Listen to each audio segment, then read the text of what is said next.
Hello नमस्कार, मी अमरज्योती खेडकर. माझ्या चॅनलमध्ये तुमचं सगळ्यांचं स्वागत आहे. आज ना एका गोष्टीवर मला तुम्हाला सांगायचं आहे, बोलायचं आहे म्हणण्यापेक्षा तुम्हाला सांगायचं आहे माझे अनुभव.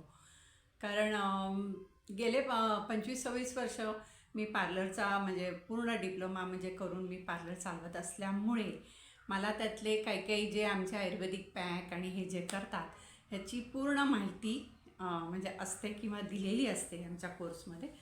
त्यामुळे मला असं वाटतं की आपण वेगळे पॅक वापरतो किंवा तेलं वापरतो, तर अशा वेळेला काय होतं की हे जे पॅक असतात ना त्यातले जे आयुर्वेदिक जरी आपण म्हटलं नाही नाही नाही हर्बल आहे, नाही नाही हर्बल आहे, आणि हर्बल म्हटल्यावर लोक डोळे बंद करून वापरतात. तर असं नसतं.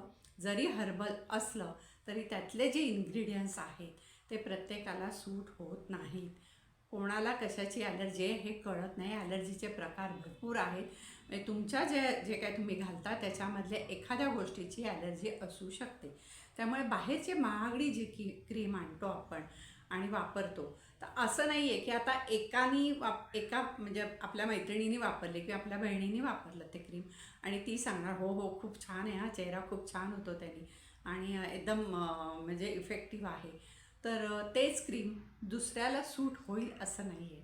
आणि आयुर्वेदिक असेल ना तर खूपच म्हणजे त्याच्यातले आयुर्वेदिक गोष्टीतले ना बरेचसे इन्ग्रेडियंट्स असे आहेत की सगळ्यांना सूट होत नाही. मंजिष्टा वगैरे हे जे काही आहे ना ते प्रत्येकाला सूट होत नाही.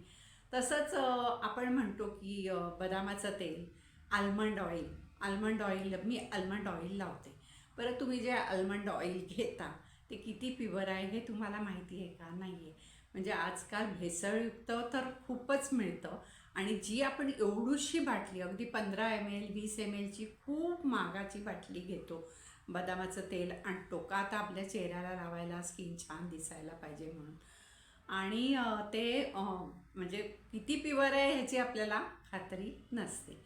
त्यामुळे मला असं वाटतं की अशा गोष्टी बाहेरनं विकत आणण्यापेक्षा आपण घरच्या घरी थोडंफार मेहनत घेतली तर आपण क्रीम बनवू शकतो घरी.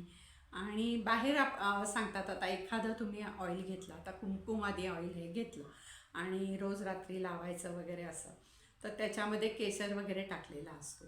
पण केशर टाकला आहे का रंग टाकला आहे हे आपल्याला माहीत नसतं. त्यातल्या काड्या दिसतात किंवा काड्या असतात किंवा नसतात, पण रंग मात्र केशरी असतो. आता आम्ही काश्मीरला मी स्वतः बघितलेलं आहे की तिथे दुसऱ्या फुलांचे पराग म्हणजे हे घेऊन त्याला रंग लावून आणि थोडासा वास हे करून केशर विकतात. आणि असं जर केशर असेल तर त्याचा काही उपयोग नाही. मग प्युअर केशर आहे की नाही हे तुम्हाला कळत नाही. परत त्याच्यामध्ये घातलेलं केशर आहे हे केशरच आहे का रंग घातला आहे हे आपल्याला माहीत नसतं. तर अशा वेळेला आपली फसवणूक होते. बरं, फसवणूक झाली तर ठीक आहे, पण आपल्या चेहऱ्याला किंवा आपल्या स्किनला काही प्रॉब्लेम व्हायला नको असं वाटतं. आता ह्याच्यामध्ये मी तुम्हाला एक गोष्ट सांगते की माझी काही वर्षांपूर्वी खूप कंबर दुखत होती आणि आमच्याच नातेवाईकांपैकी एकीने मला सांगितलं की असं असं आयुर्वेदिक दुकानात तेल मिळतं, हे तेल मिळतं, तर ते तू आण आणि लाव, बघ तुला त्याचा खूप फायदा होईल. पण त्या तेलामध्ये काय काय मिक्स केलं आहे हे मी वाचलं नाही आणि डोळे झाकून तिने सांगितले, म्हणजे आमच्या जवळची नातेवाईक होती, तिने सांगितले म्हणून मी आयुर्वेदिक दुकानात जाऊन ते तेल आणलं आणि लावलं. मला त्याचा फायदा झाला, माझी कंबर दुखायची कमी झाली. पण त्यातले जे काही इन्ग्रेडियंट्स आहेत, बाकीचे जे काही त्यात घातलं होतं त्याची मला एवढी ॲलर्जी आली की माझं सगळं अंग असं खाजायला लागलं. म्हणजे असं लावत होते फक्त कमरेला तेल, पण ते सगळ्या अंगाला अशी खाज यायला लागली की म्हणजे ते सगळं रक्तातनं सगळीकडे पसरलं गेलं आणि त्याच्यामुळे मला खूप खाज यायला लागली. आणि मग त्या खाजेसाठी किंवा त्या ॲलर्जीसाठी मला डॉक्टरांकडे जाऊन परत ट्रीटमेंट घ्यावी लागली. त्यामुळे आयुर्वेदिक म्हणून तुम्ही डोळे झाकून त्यातले इन्ग्रेडियंट्स काही माहीत आहेत नाहीत हे न कळता तुम्ही डोळे झाकून कोणी दुसऱ्याने वापरलं म्हणून क्रीम वापरू नका. त्याच्यापेक्षा आल्मंड ऑइल वगैरे एवढ्या महागाचं आणायचं, वापरायचं, चांगल्या चांगल्या कंपन्यांचं असतं. म्हणजे मला कोणाला दोष द्यायचा नाही आहे, पण मग मला स्वतःला अशी ॲलर्जी आलेली आहे आणि ॲलर्जी येऊ शकते हे मला माहिती आहे, म्हणून म्हणून मी तुम्हाला सांगते. आणि हे असं करण्यापेक्षा आपण घरच्या घरी कसे क्रीम तयार करायचं हे बघूया. आता तुम्हाला तर सगळ्यांना ही सहाण हे माहीतच असेल. सहाण आहे ही. आता ही खूप जुनी आहे, म्हणजे मी माझ्या मुलांच्या वेळेपासनं ही घेतलेली सहाण आहे. ह्याला आता बऱ्याच नवीन मुलींना माहीत नसेल सहाण, पण ह्याच्यावर पूर्वी चंदन उगाळलं जायचं. देवासाठी चंदन उगाळायचं. चंदनाचं लाकूड मिळतं, ते आणून त्याच्यावर पाणी टाकून उगाळायचं. हे प्युअर चंदन आहे ना. तुम्ही ह्याच्यामध्ये उन्हाळ्यामध्ये तुमच्या म्हणजे जे हीट वाढते ना, तर तुम्ही कपाळाला वगैरे लावलं ना, बघा तुम्हाला खूप फरक पडतो. चंदनाचं प्युअर चंदनाचं लाकूड मिळालं ना, तर ते नक्की आणा. आणि अशी एक सहाण नसेल तुमच्याकडे तर एक सहाण घ्या.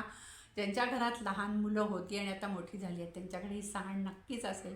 कारण लहानपणी आपण मुलांना ह्याच्यावर खारीक बदाम उगाळून देतो, किंवा गुटी, जर पूर्वी फार गुटी द्यायची, बाळगुटी द्यायचे, तर ती गुटीसुद्धा ह्याच्यामध्ये उगाळली जाते छानपैकी. आणि अशी सहाण नसेल तर एक सहाण तुम्ही आणू शकता. ती काही जास्त महाग नसते, तर तुम्हाला ही सहाण मिळेल. आणि अशी सहाण आणायची. त्याच्यावर जर तुम्हाला लगेच ते उगाळून लावायचं असेल तर कच्चं दूध कधीही खूप चांगलं असतं. म्हणून कच्चं दूध ठेवायचं. अगदी किती 1 चमचा 2 चमचे दूध लागेल तेवढं दूध घ्यायचं. त्याच्या ह्या सहाणीवर दूध टाकायचं. हे बघा, आता आपला हा बदाम आहे. आता हा मी सोललेला नाही आहे, पण तुम्ही जर भिजवलात रात्री आणि तो सोलून घेतलात, कारण सालामध्ये ना उष्णता असते खूप आणि काही जणांना चालत नाही. मग सोलून घ्यायचं असेल तर तुम्ही रात्री भिजवून सोलून घ्या, नाही तर असा तुम्ही ह्याच्यावर दूध टाकून, कच्चं दूध टाकून हे उगाळा. बरं, हे उगाळताना तुम्हाला कच्चं दूध टाकणार असाल पण त्यावेळेला तो पॅक लावायचा, तो ठेवायचा नाही दूध टाकल्यावर. आणि जर तुम्ही पाण्यामध्ये उगाळलं आणि एका डबीत भरून ठेवून दिलं, असा पॅक थोडासा तयार केलात तुम्ही चेहऱ्याला लावण्यासाठी, की ते चेहऱ्याला थोडंसं लागतं, तर तुम्ही परत नंतरसुद्धा म्हणजे फ्रीजमध्ये ठेवून दुसऱ्या दिवशी लावू शकता. फ्रीजमध्ये ठेवल्यावर ते थोडं घट्ट होतं, मग लावताना तुम्ही त्याच्यामध्ये कच्चं दूध टाका आणि तुम्ही लावू शकता. आता आपण हे बघूया ह्याच्यात हे कसं उगाळायचं आणि ह्याच्यात काय काय टाकायचं ते. हे बघा, ही सहाण आहे. त्या सहाणेवर आता मी थोडं पाणी टाकते. आता तुम्हाला मी सांगितलं कच्चं दूध टाकणार असेल तर लगेच पॅक लावायचा त्याचा. आता ह्याच्यावर थोडं पाणी टाकल्यावर हे आपण बदाम असा घासून उगाळू शकतो. ह्याच्यावर छान उगाळला जातो आणि ह्याची ना खूप सुंदर पेस्ट होते.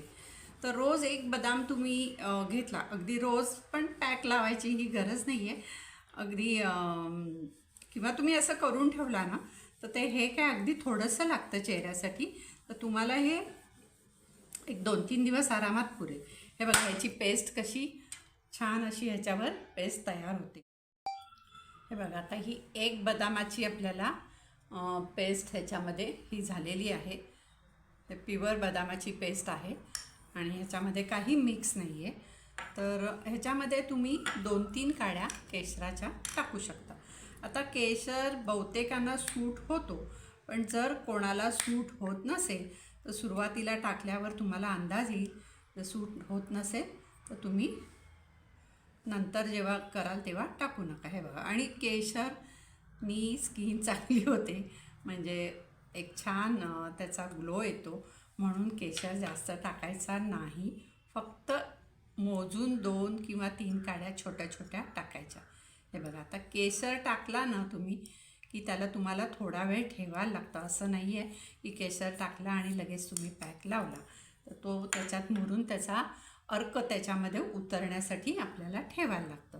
तसंच ज्यांची स्किन खूप ड्राय आहे, हे लक्षात घ्या, ज्यांची स्किन खूप ड्राय आहे त्यांनी ह्याच्यामध्ये थोडं एक अर्धा चमचा कोकोनट ऑइल टाकायचं.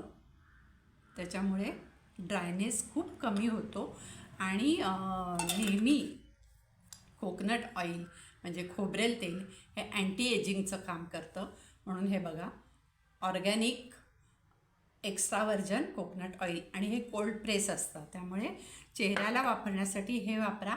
जर अगदीच कोणाकडे आत्ता हे तेल नसेल तर तुम्ही साधं तेल वापरलं जे आपण आणतो पॅरेशूटचं वगैरे, ते सुद्धा चालू शकतं. तर आपण हे केसर टाकला, हे टाकलं आणि ऑइल ऑप्शनल आहे. ऑइल ज्यांची स्किन खूप ड्राय आहे त्यांनी ऑइल घाला, ड्राय नसेल ज्यांची त्यांनी म्हणजे ऑइली असेल त्यांनी नका घालू. तसंच आपण हे थोडंसं ॲलोव्हेरा जेल टाकणार आहे याच्यामध्ये. ॲलोव्हेरा जेलनी पण छान तुम्हाला थंडावा मिळतो आणि तुमचे स्किनला ग्लो चांगला येतो. तर थोडं ॲलोव्हेरा जेल टाकलं आहे आपण ह्याच्यामध्ये. आणि ज्या वेळेला तुम्हाला लावायचा असेल ना, हे बघा आता हे आपलं क्रीम तयार झालं आहे. हे एका डबीमध्ये भरून तुम्ही ठेवून देऊ शकता. आणि हे बघा घट्ट झालेलं आहे.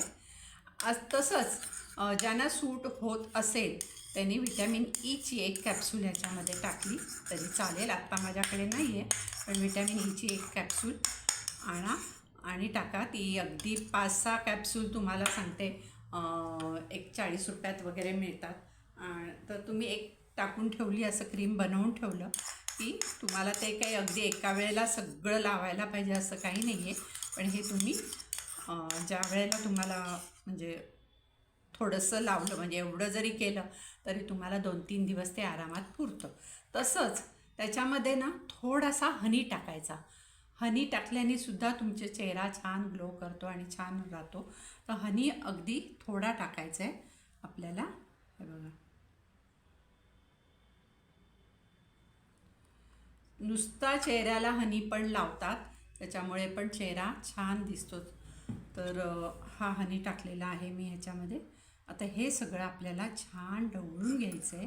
आणि हे बघा आता हे असं छान ढवळलं की त्याचं एक क्रीम तयार होतं. हे बघा असं अगदी खूप घट्ट होत नाही. आणि आता बघा हे जर तुम्ही फ्रीजमध्ये ठेवलंत ना तर ते थोडंसं घट्ट होणार आहे फ्रीजमध्ये ठेवल्यावर. आणि मग ज्या वेळेला आपल्याला लावायचं आहे तर त्यावेळेला तुम्ही ह्याच्यामध्ये कच्चं दूध टाकू शकता. थोडंसं कच्चं दूध टाकायचं, अगदी मोजून 1-2-4 थेंब टाकायचं आणि ते तुम्ही ह्याच्यामध्ये लावू शकता. आता हे तुम्ही एका डबीमध्ये भरून ठेवा. हे बघा हे क्रीम सगळं मी ह्या छोट्याशा बाउलमधनं काढून मी या डबीमध्ये भरलं आहे. हे बघा आता हा 2-3 काड्या केसर टाकल्यामुळे त्याचा रंग थोडासा हळूहळू यायला लागला आहे. आता हे तुम्ही भरून ठेवलं आहे ना, तर हे तुम्ही फ्रीजमध्ये ठेवलं तर तुम्हाला 2-3 दिवस, आणि कितीच आपल्या चेहऱ्याला लागतं असे 4-5 थेंब म्हणजे ड्रॉप लावून घ्यायचे चेहऱ्याला आणि छान चोळायचं. आता हे बघा, आता ह्याच्यात हे मी का म्हणते घरी करायचं, की ह्याच्यात तुम्हाला कोणते इन्ग्रेडियंट्स जास्त टाकायचे आहेत, कोणते कमी टाकायचे आहेत हे तुमच्या स्किनप्रमाणे तुम्हाला समजेल. आता जर तुम्हाला वाटलं तर मी 1 बदाम घेतला आहे तर त्याच्याऐवजी तुम्ही 2 बदाम घेऊ शकता. 2 बदाम घ्या, अर्धा चमचा हे घ्या. हां, आणि ह्याच्यामध्ये तुम्ही ग्लिसरीन पण टाकू शकता. ग्लिसरीननी पण खूप छान ग्लो येतो, पण अगदी खूप नाही, एक पाव चमचा वगैरे ग्लिसरीन मिक्स करा ह्याच्यामध्ये. आणि जर ग्लिसरीन कोणाला सूट होत नसेल तर तुम्हाला लगेच लक्षात येईल. बरं एवढं क्रीम केलं तुम्ही तयार, आणि जर तुम्हाला वाटलं की नाही हे सूट होत तर ह्याचा काही तुम्हाला हातापायाला लावून संपवू शकता. त्याचं काही तुम्हाला फारसं नुकसान होणार नाही. तसंच ॲलोव्हेरा तर बहुतेक सगळ्यांना सूट होतो. केशर पण आपण 2 काड्या टाकल्यात त्यामुळे त्याचा काही प्रॉब्लेम नाही. हनी पण बहुतेकांना म्हणजे चालतो, हनीचं पण काही प्रॉब्लेम येत नाही. बदामसुद्धा म्हणजे आपल्या स्किनला बदाम चांगलंच आहे, म्हणजे त्यामुळे बदाम घातले आपण ते सुद्धा चालतं. कोकोनट ऑइल ज्यांना पिंपल्स येतात किंवा ज्यांना स्किन खूप ऑइली आहे त्यांनी टाकू नका. ज्यांची स्किन खूप ड्राय आहे त्यांनी कोकोनट ऑइल घाला. कोकोनट ऑइल हे अँटी एजिंगसाठी असतं, त्यामुळे 40-50 वयानंतर कोकोनट ऑइल चेहऱ्याला लावा तुम्ही रोज रात्री, तेही खूप छान असतं. तर आता ह्याच्यात तुम्हाला 1 बदाम टाकायचा, 2 बदाम टाकायचे. तुमची स्किन किती ड्राय आहे, ऑइली आहे, पिंपल्स आहेत का, डाग आहेत का, हे सगळं बघून तुम्ही हे तयार करा. आणि असं घरच्या घरी. आता हे बघा, ही माझी केशर आणला होता त्याचीच ही डबी आहे. म्हणजे अशा छोट्या छोट्या डब्या मी टाकून देत नाही.